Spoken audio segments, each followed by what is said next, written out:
Ini berkaitan dengan ibadah Ramadan.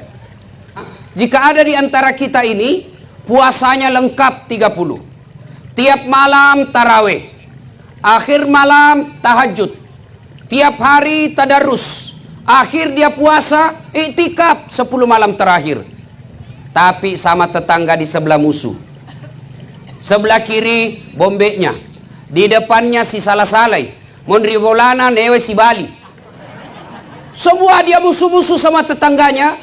Maka orang seperti ini sia-sia amalnya kepada Allah. Bermusuhan, tetangga, depan, belakang. Apa biasa orang bermusuhan bertetangga? Apa sebabnya? Satu, musik.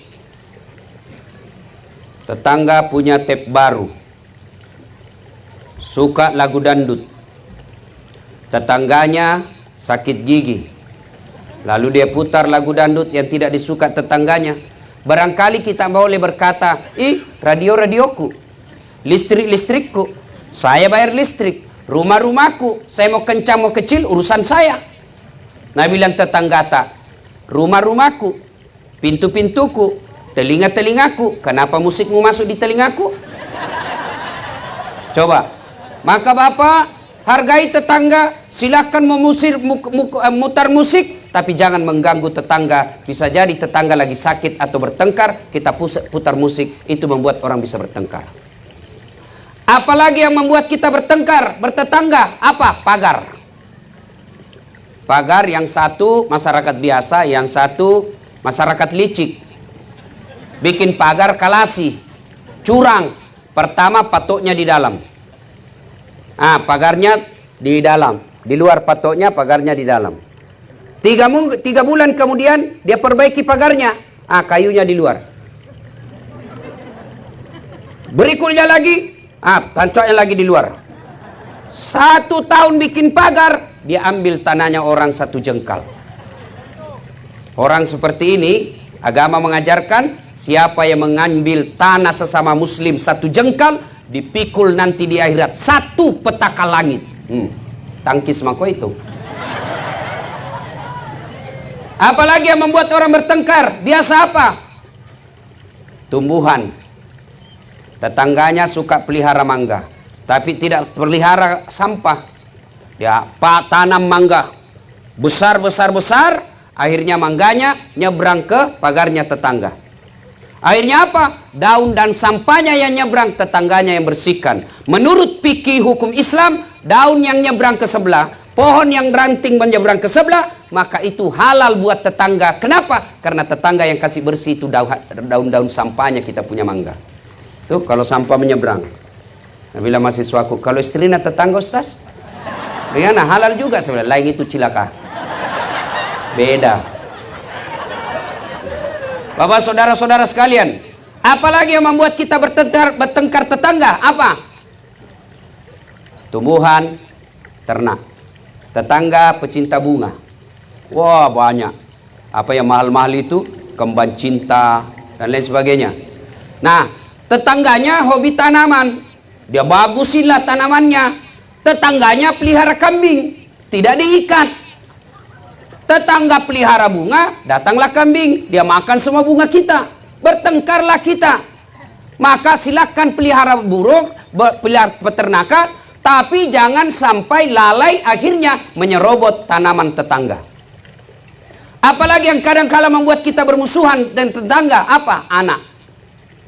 Anak kita nakal, anak sebelah sabar. Bertengkar, orang tua ikut campur. Maka ibu bapak saudara-saudara sekalian, dengar baik-baik pesan Nabi. Dengar baik-baik.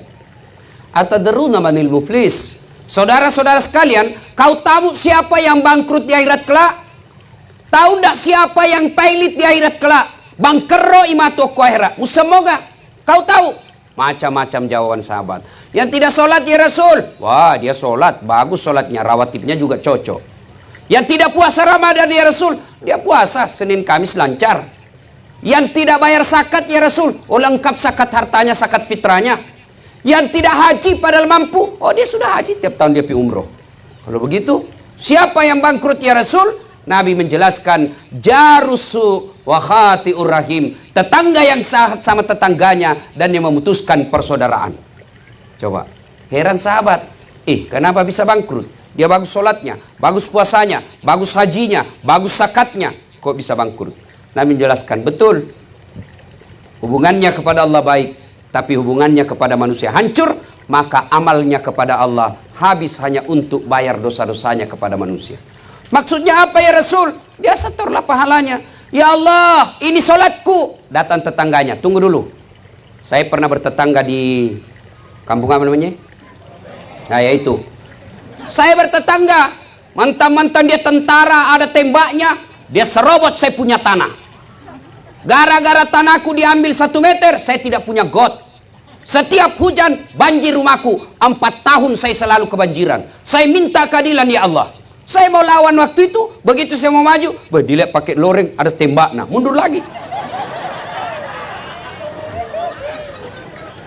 Akhirnya Allah berfirman, hari ini hari seadil-adilnya pembalasan. Silakan kau ambil salatnya orang yang pernah ambil tanahmu. Sudah, habis salatnya. Setor lagi puasanya. Ya Allah, ini puasaku. Datang tetangganya, tunggu dulu. Saya juga pernah bertetangga situ di Polres. Kenapa? Dia fitnah saya. Katanya anakku yang lurus rambutnya, bukan anaknya suamiku, karena suamiku keriting rambutnya. Dia tidak tahu anaknya lurus rambutnya karena sudah direbonding. Gara-gara fitnahnya satu komplek memusuhi saya, hilang saya punya martabat. Saya minta keadilan. Allah berfirman, hari ini memang hari seadil-adilnya. Ya sudah, ambil dia punya puasa. Sudah habis salat, habis juga puasa. Dia setor lagi hajinya. Ya Allah, ini hajiku. Tunggu dulu, saya juga pernah sekantor di Polres. Dia tuduh saya, katanya mobilku hasil korupsi. Gara-gara fitnahnya, 7 tahun saya tidak pernah naik pangkat. Saya malah dipindah ke pulauan. Saya minta keadilan. Allah berfirman, ya sudah, kalau begitu, ambil dia punya haji.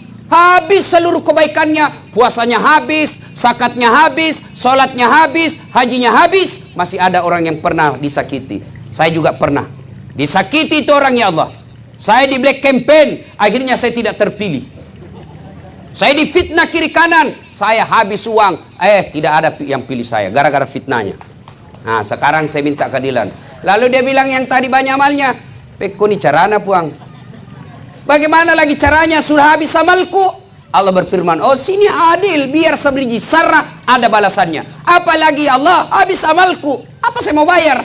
Allah berfirman, kalau begitu ambil dosanya orang yang pernah kusakiti. Nauzubillah min zalik. Maka akhir Ramadan kita rayakan biasa selesai Idul Fitri, tradisi orang Indonesia ada yang disebut halal bihalal. Kita saling menghalalkan. Sakit hatiku Ustaz, nafitnah Kak, maafkan saja, biar Allah yang balas. Kalau Allah yang balas Pak, bukan cuma dimutasi, susah hidupnya. Kalau kita balas, oke, lapor ke polisi, sampai di polisi, atur damai, selesai. Tapi kalau Allah yang balas, sudah. Tidak usah kita nak kasih ginjal, nak kasih mencret saja 2 minggu. Apa? Masih bisa kita sosialisasi kalau mencret-mencret lagi. Ustaz saja tidak bisa ceramah kalau sudah mencret-mencret. Begitu baru 10 menit mau keluar, tidak bisa lagi Pak ditahan. Coba, putus persaudaraan, hancur amal ibadah. Maka Ramadan hadir mempersaudarakan kita. Saya perjalanan tadi dari Donggala, saya singgah di satu masjid, lalu saya sampaikan selesai maghrib, saya ceramah, sampaikan inilah nikmatnya Islam. Kita di mana saja sampai masjid, tidak pilih kamu orang apa, kamu suku apa, kamu partai apa, kamu siapa kau pilih. Begitu kita masuk masjid, kita bersaudara.